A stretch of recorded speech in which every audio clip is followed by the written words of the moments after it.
Hello there, Cancers. Welcome to your weekly reading. I have an image that I'm going to relay to you, and it's going to serve as the foundation for this reading. I've been doing that with all the other signs, and it seems like people are pretty receptive to it.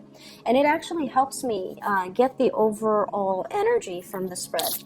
So I'm getting a lot of medieval imagery lately, and I just did the Leo reading, and so I feel like it might be specific to the first 6 signs because of this energy of chivalry.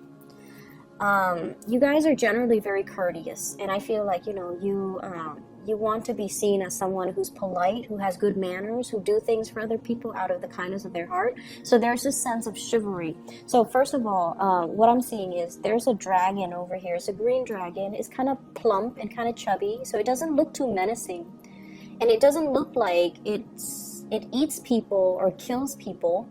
It's green and it's on this side. And then I see a man. He's short. He's probably like 5'3", 5'4". What's funny is he's wearing only a pair of boxers, the heart-shaped, boxers, and he's holding a shield, and he's walking towards this dragon. And then behind him, I see a woman. They're about the same age, and it seems like they might be an odd couple, but she's tall. She's like probably 6 feet tall.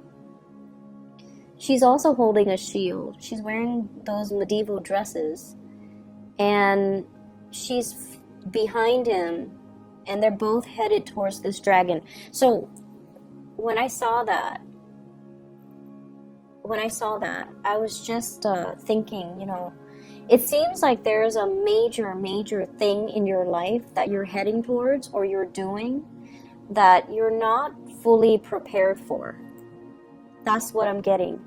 Because the way I looked at this dragon, it looks plump, and you might assess the situation like, oh, it's harmless. It's not going to, hurl fireballs at me and roast me alive, because in your eyes, you're like, it's plump.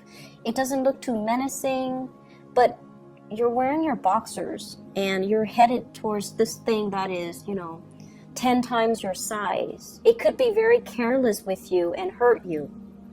And then there's also somebody behind you, a woman or somebody that, we equate to as somebody that you're supposed to protect. And yet you're leading this person into this situation when it might or might not have a good outcome for the two of you. So I feel like it's important to, come to situations prepared. And if you're going to do something, you have to do it wholeheartedly. You can't half-ass it. That's what it feels like to me. If you're going to, head towards a monster, even if it's friendly, but you don't know that it's friendly, but it's like 10 times your size, you need to have your battle gear on. You need to have your sword. You need to put on your armor. You need to have a strategy. You can't just tiptoe in and look it directly in the eyes when you're not, equipped properly, okay? So that is also the messages coming through with the cards. So first of all, I feel like there is a financial arrangement or a financial entanglement between you and another person. And I feel like with you and the other person, there's a great deal of trust, okay? So I'm not going to downplay that aspect, because I feel like you trust them, they trust you. There's a sense of mutual trust. And I feel like it was something that was rushed in very hastily. And thank God that, you can trust them and they can trust you. But I feel like it was like slapped together very, very quickly. And then I feel like it's gotten a little bit messy to kind of unravel yourself. And I feel like if you ever break up with this person, or if you ever stop being business partners with this person, it can be very, very, very messy.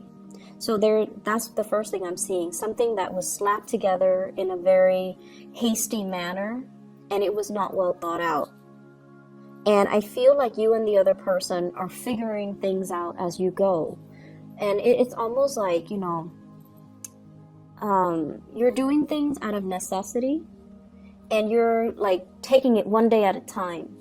But I don't see any long-term goals, and I don't see any long-term vision. And that really scares me, because I feel like,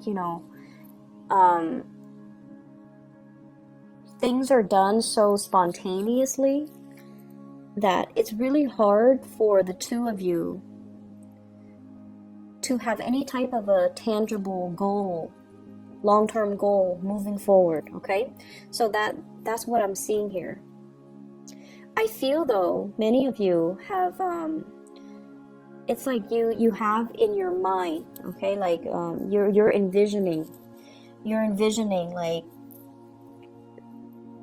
I want to have a lot of financial security, and I want to be able to take care, have the money. I don't need to be a billionaire, but I need to have the money to take care of the people that I love. And I feel like there are a lot of stressors in your life right now. It could be bills, expenses piling up. It could also be like, I just feel like a lot of writing that you have to do, a lot of reading, a lot of writing, a lot of projects, a lot of expectations from people. So it seems like it's all around you. And you're taking care of one thing after another.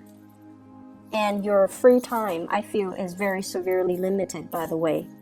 You're taking care of problems as they creep up. And it's like you're whacking one thing, putting that down, and then another problem would creep up. So you're expected to be like at all places at the same time. And it's really not fair to you for other people to expect that of you. And I feel like all of the other people's expectations really detract you from, first of all, your own free time. And then you have to answer to all of their expectations. You have to be, the jack of all trades. And I feel like you're just constantly catering to other people, and you're not really able to do anything for yourself. So if you have those long-term goals, I want to go to school, I want to get my degrees, I want to take this language course, I want to do more career development, I want to buy a property. All of those goals that you want as an individual, they get put on the back burner. And then other people's goals become your main objective. And so it's really important this week to say no to people, okay? Kind of like heading to see that dragon. Like, I'm not prepared. I can't do it right now. Let's just revisit that in about a month or 2 months, okay? Let me get equipped. Let me be fully prepared, because I want to be able to do things well. And if I do something, I want it to have a good outcome. So I feel like you have to really draw boundaries with other people.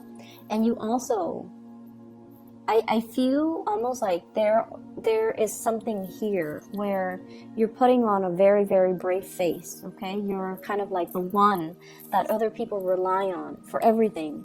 And so it's in your nature to project this very optimistic, everything will be fine. But I feel like you're constantly reassuring other people everything's going to be fine. But deep down, you don't feel that way. Deep down, you don't feel that way. And so you need to tell yourself, too, that, it's like you're convincing other people, but you're not really convincing yourself. So it's time to pull back your energy, focus on yourself, and not do so much and worry so much about what everybody is doing. We need to get ourselves a little bit more grounded and a little bit more centered, okay? For those of you there who might have recently taken on a job, I feel like they're promising you a lot more than they're able to deliver. Okay? And then I also feel like for those of you who have a job right now where you are constantly in the public eye, people see you, you're very visible, they recognize you, there might be some fame, some fortune associated with it. There's some type of a backlash. So when things are good, when like you when you make progress, when you say the right things, everyone sees that you're capable and competent. One thing goes wrong, and of course they're going to blame the person who's the most visible, right? So I feel like there's something here about being very visible. It's kind of like that lightning rod, you know, you're very visible, so when the attention is very positive, it's all on you. And then if one single thing goes wrong, they forget everything that happened before, and the negative attention is focused on you. And so it's very, the energy is very, very extreme. And it seems as if, you know, your performance is heavily scrutinized, or your performance is being heavily monitored. So whatever you're doing at work, be very careful about, you know, if there has been any type of theft, any type of underhanded dealings, if there has been any type of, you know, doing things that you're not supposed to, just put a stop to it, because we are currently in Mercury in retrograde, and I mentioned this before many times with many signs. It's a time where people slip up. We're not as careful as we need to be, and things get found out. Okay, so I feel there's an element here about secrets being unearthed. We have here the High Priestess, secrets coming to light. And it could create a big rift between you and other people. Three of Swords, separation, pain, anxiety. And so that's what I'm feeling here. There was, when I got the image, there was a person. There is a person behind you. And I feel for many of you, you're with somebody that takes a lot of risks. They're very, very risky. So this can be mild, where, you know, they're inspiring to be with, they're fun, and the two of you have, you know, you go on many adventures together, okay? Like, you travel together, you see a lot of cool things, you go to concerts, you try a lot of new things together. So it's that, you know, the man, and then I see the woman, and I'm so sorry, the image was very heterosexual, but, you know, for same-sex couples, it could be the same way, where you have somebody, if you're in a relationship, they're very fun. You kind of egg each other on. You experience life together. But from the extreme end, it's somebody that can, you know, it's somebody that you could potentially make very bad decisions with, because the two of you egg each other on, okay? So let's not let it go overboard, okay? They definitely... I feel like there's a sense of trust. It's a really interesting mix, because I feel like it's very new, but then the trust develops very fast, which is good.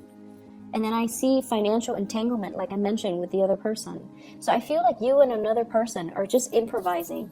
You could be musicians, where you, for example, you're a musician, you play a musical instrument, they're a singer, or they might be another musician, and then the two of you just improvise and back and forth, and you create really great music, beautiful music together. One person could be a singer, the other person can play the instrument, and you improvise, and you can get a crowd, you know, gather around you, because the two of you have great chemistry together. And so there's an element of being able to achieve fame from that, but I feel like it's a very risky venture. There's a big element of risk if you're not careful. But I definitely see, like, the ability to improvise with another person, the ability to kind of like telepathically connect with another person, where, you know, they hit a high note just as you hit a high note. It's really beautiful. It's hard for us to find people that are, you know, that can understand us on such a deep level. So I feel like the two of you have a lot of fun. But I would say that it's fun, but in terms of, you know, longevity, it might not be entirely stable. Okay? If you have recently relocated and broken up with like a person from your past, you have relocated like far, you've moved far away for a job, and you had to break off a relationship, I feel something about it coming around again, or at least you're going to be able to talk things out, or at least get some closure, or at least the other person will check up on you, see how you're doing, and there can be a transformation in that situation. So like, you might not be lovers anymore, but you could be friends, okay? So I feel like, and they might even, you know, travel to see you, and the things will pick back up again. So I don't see an end to a separation, but I feel like the two of you have the opportunities to come back together eventually. It is important though to let go of exes. You're moving on to a new phase in your life, and I feel like, you know, focus on the present moment. Focus on what you're trying to achieve and where you are right now. And like I said, you know, we can't half-ass things. We need to come to situations prepared, and a lot of the times preparation means stop thinking about the past. Stop living in the past. Stop measuring your life with events, people, situations from the past. You need to ground yourself in the present so that you can be prepared for what the universe has in terms of opportunities for you, new love, new work opportunities, new things in general. So I feel like, you know, preparation is not just about, for example, putting on your knee pads or, I don't know, like those, the gears, the helmet and the shin guards and things like that for a sporting event. It's not just about, you know, having your sword and your shield and your armor ready, getting ready to fight. It's all about doing the simple things to simply be in the present moment so that you don't miss opportunities when they're calling to you, okay? And then doing things half-ass as well. I feel like if there's a person from your past that you're thinking about heavily, and you're like, okay, I'm over it, I'm gonna get over this person, and you're still like, you know, texting them, or you're still like trying to reach out, you're not over it, okay? So either convince yourself, I'm done, I'm over it, and just block their number, delete their social media account, defriend them, whatever it takes. You have to kind of do it wholeheartedly, okay? So I feel like there are mixed messages here. You're telling yourself one thing, but you're still hanging on to a situation. And then I also feel as well, there's a job opportunity I feel coming in for you. And the message I'm getting specifically, we have here the Ace of Pentacles is in the reverse. And we have here the Seven of Cups. I feel like, and I apologize if this sounds a little bit harsh, I feel like some of you deserve a lot more than where you are working. It seems like you're either underemployed or underpaid for all the work that you do. And I see you dealing with people that might not be healthy. It's like, it's a kind of a toxic work environment. And I feel like, once again, you know, when things are good, the attention, there's positive attention, but when things are bad, you might be blamed for things, like wrongfully blamed for things. And so you don't need to put yourself in that situation. There are more opportunities out there for you. But I feel like you're hanging on for some type of tenure, some type of a promotion, some type of a next step. And it might be, you know, 4 months before you realize, I gotta go. And that's the time of Aquarius. So the Star card here does show up. And I feel like, you know, you might hang on to something, 4 coins, for another 4 months before you realize, I've got to make a move. So I feel like the March time frame might be the last straw, okay? Cancers, I hope the reading is helpful for you guys. I hope the messages resonate. I apologize if it sounds harsh, okay? I wish you all a very happy Thanksgiving, and I'll be back next week, and I'll talk to you guys then, okay? Take care of yourself, and see you soon.